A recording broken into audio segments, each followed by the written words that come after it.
dan Bapak Ketua Fasilitas Sejarah Sidang Akhir, para jemaah Maulid, jemaah taklim, mudah-mudahan ibadah sholat maghrib kita diterima oleh Allah Subhanahu wa Ta'ala. Amin ya rabbal alamin. Melanjutkan pelajaran minggu yang lalu, wa in sholat, dan jika melaksanakan sholat al-imam fil masjid, di dalam masjid, wal ma'mum, sementara makmum kharijan masjid, berada di luar masjid, hala qawlihi qariban minhu, dalam keadaan dirinya dekat darinya, ayat imam, yakni dekat dengan imam, di al-lam tazid, dengan tidak memiliki jarak, masafatu ma bainahuma ala salasimi'ati dira'in taqriban, dengan tidak melebihi jarak antara keduanya, antara imam dan makmum, atas 300 dirah. 300 dirah itu kira-kira 144 meter secara mendekati, takriban secara mendekati. Jadi ukurannya antara makmum dan imam jarak itu adalah 300 dirah atau kira-kira 144 meter. Wa huwa, sementara ia ayil makmum, yakni makmum, alimun bi sholati, mengetahui dengan sholatnya, ayil imam, yakni sholatnya imam. Jadi dia mengetahui bacaan dan gerakan daripada imam. Wala ha'ila hunaka, dan tidak ada penghalang di sana, ay artinya bainal imam wal makmum, antara imam dan makmum, jaza, maka diperbolehkan al-iktida'u bihi, bermakmum dengan imam tersebut, wa tuqbalul masafatul madhkuru min ahlil, dan diperhitungkan jaraknya antara 300 dirah tersebut dari bagian akhir masjid. Jadi jika ada orang bermakmum,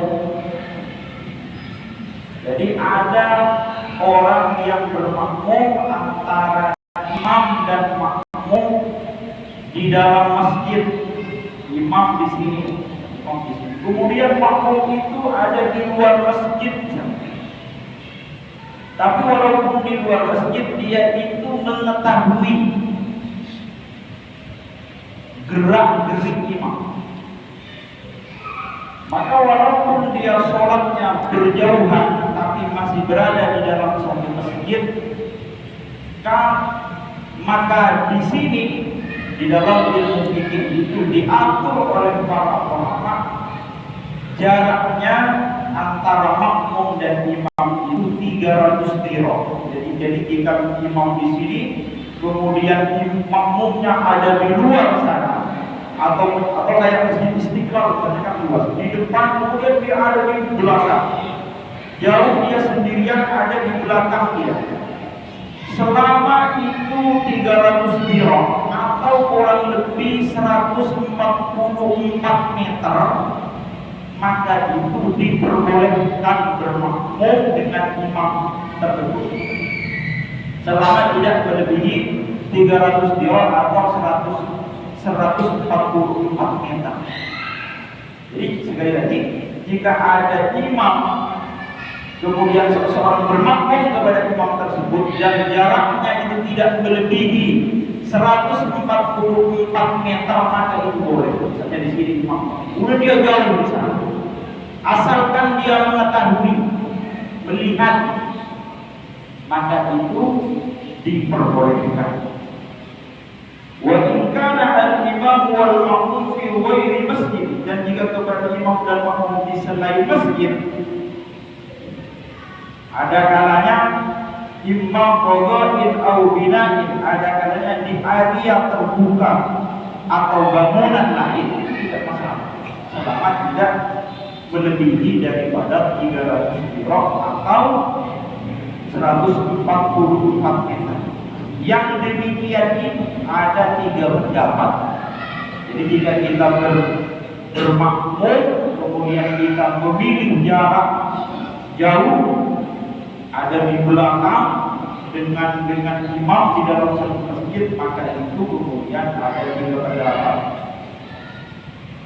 Pendapat pertama, sholat tersebut dinyatakan sah walaupun kita jauh 144 meter.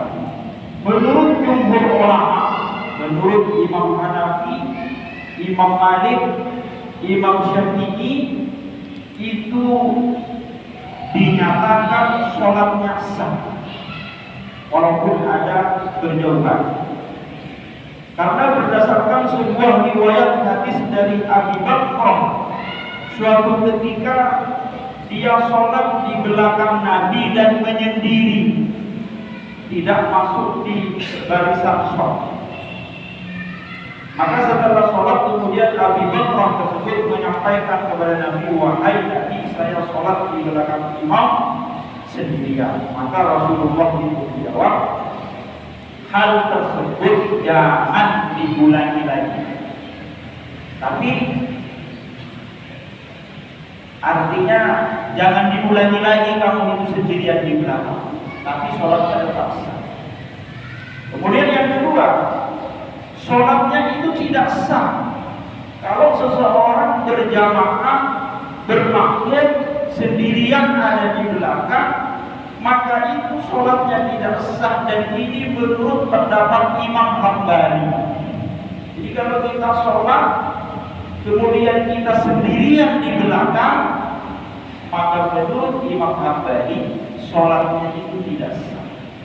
Karena berdasarkan sebuah riwayat hadis, seseorang ada yang sholat di belakang sendirian oleh Rasulullah, sholat orang tersebut diperintahkan untuk diulang.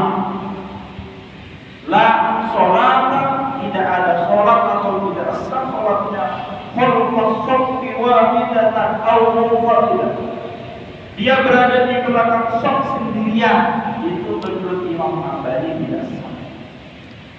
Tetapi menurut jumhur ulama, Imam Hanafi, Imam Syafi'i dan Imam Malik itu sah.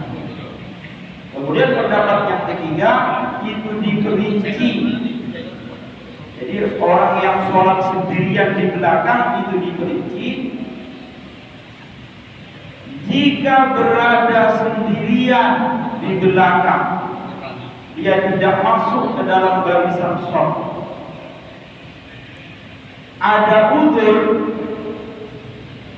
Kalau ada udzur maka sholatnya itu sah. Kalau ada udzur, jadi dia sendirian, ada udzur, maka itu dinyatakan sah. Tapi kalau dia sendirian, tidak ada udzur, maka itu dikatakan tidak sah sholat berjamaah. Jadi sekali lagi, orang yang sendirian di belakang imam itu dinyatakan sah, tetapi hukumnya adalah makruh. Oleh karena jika kemudian sholat berjamaah itu sudah dilaksanakan, kemudian kita masuk ke dalam masjid, ini tata caranya. Ketika kita masuk ke dalam masjid, sholat jamaah sudah terlaksana, maka kita itu mencari celah shaf yang bisa diisi. Shaf pertama sudah terisi, shaf kedua sudah penuh terisi, shaf ketiga masih ada tidak terisi penuh, maka kita harus masuk ke dalam itu. Harus masuk. Kemudian jika misalnya shaf pertama penuh, shaf kedua penuh, shaf ketiga penuh, tetapi kemudian kelihatan ada di shaf kedua ada satu orang itu ada celah, atau di shaf pertama ada celah, sementara sop kedua, ketiga, keempat penuh. Sop pertama itu ada celah satu orang yang tidak dimasuki, maka kita yang baru masuk itu menyelinap masuk ke depan isi, harus diisi. Ini pendapat yang paling kuat. Kemudian kita baru datang, jamaah sudah dilaksanakan. Sop pertama penuh, sop kedua penuh, sop ketiga penuh, terus sampai belakang penuh, maka itu masih diperbolehkan kita sholat sejajar dengan imam itu, diperbolehkan. Jadi saking pentingnya mengisi sholat. Kemudian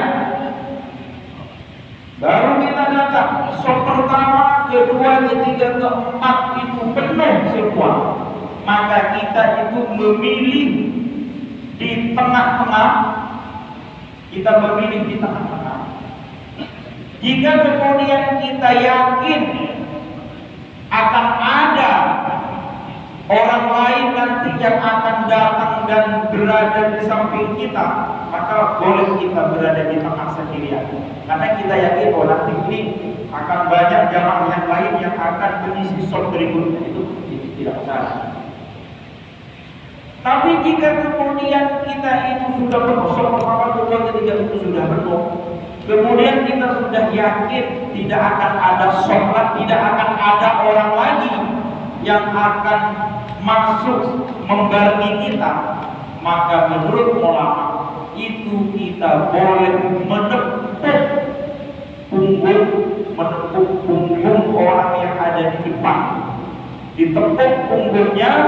Maka kalau orang yang paham ini, yang di depan ini, dan orang yang di belakang ini, kita nih barisan yang kelima ini, kemudian ini sudah penuh, tiba-tiba ada orang datang lalu menepuk kita, menepuk sini nih, ditepuk kita, maka itu adalah isyarat atau tanda kita itu mundur, karena yang di belakang itu tidak ada orang lain, dia hanya sendiri, maka kita mundur.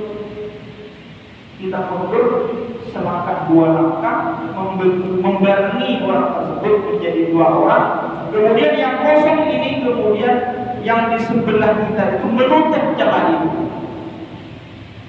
Tapi tentu ini harus dilakukan oleh orang yang paham hukumnya. Artinya kadang-kadang orang yang ditepuk itu tidak paham. Ketika ditepuk dia begini-begini malah nggak ngerti, padahal ketika ditepuk itu maka dia harus mundur, karena memang sendirian itu walaupun oleh ulama dinyatakan sah, tapi tidak mendapatkan pahala jamaah, dan itu dihukumi makruh jika tidak ada mundur. Makanya hati-hati.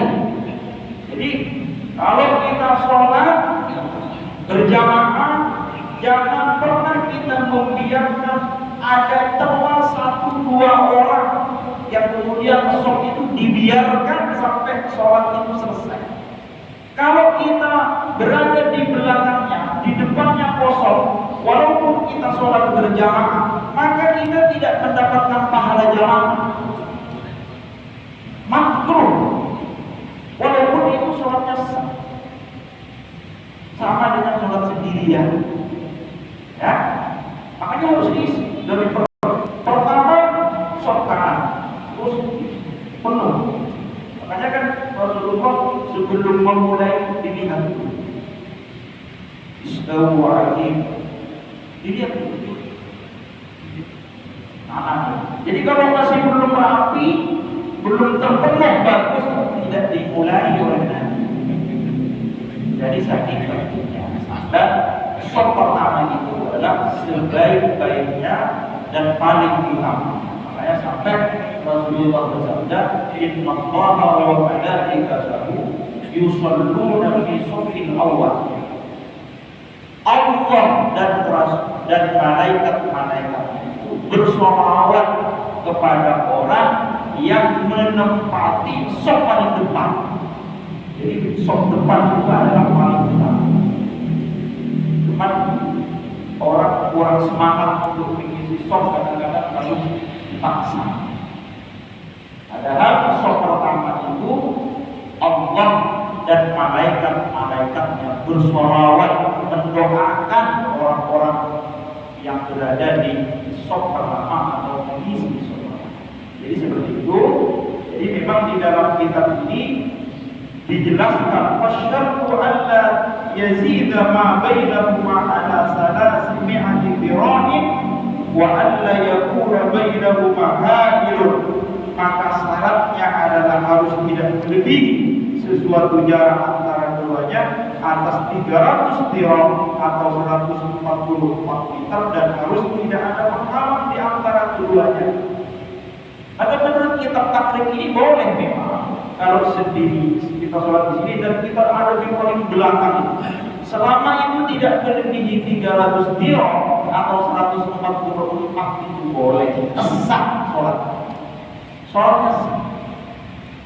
Dan itu kemudian oleh pendapat lain jika kemudian ada uzur, misalnya kita ini ada penyakit misalnya, kalau kumpul dengan orang banyak khawatir yang lain bisa tertular, boleh kita menyendiri di pojok sana, di paling belakang, asalkan jaraknya tidak melebihi 144 itu dan tidak terhalang oleh tembok. Kita melihat posisi jika kemudian ada udzur, tapi jika tidak ada udzur maka kita harus bersama-sama, tidak boleh menyendiri membentuk shaf sendirian, itu makruh, tidak mendapatkan pahala. Makanya kalau sholat Jumat itu kadang-kadang sholat Jumat maju terus banyak itu, maka harus diisi.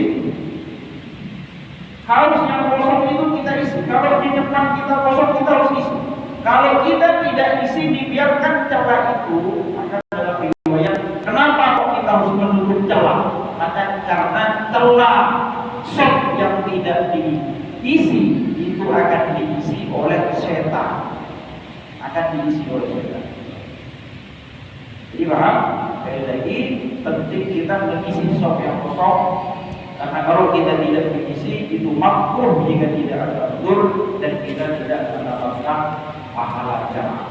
Demikian mudah-mudahan menjadi ilmu bagi kita untuk kesempurnaan ibadah kita sebagai bekal kebahagiaan kita hidup di dunia dan di akhirat. Mudah-mudahan kita selalu diberi kesehatan oleh Allah, panjang umur, luaskan rezekinya, diampuni segala dosa kita.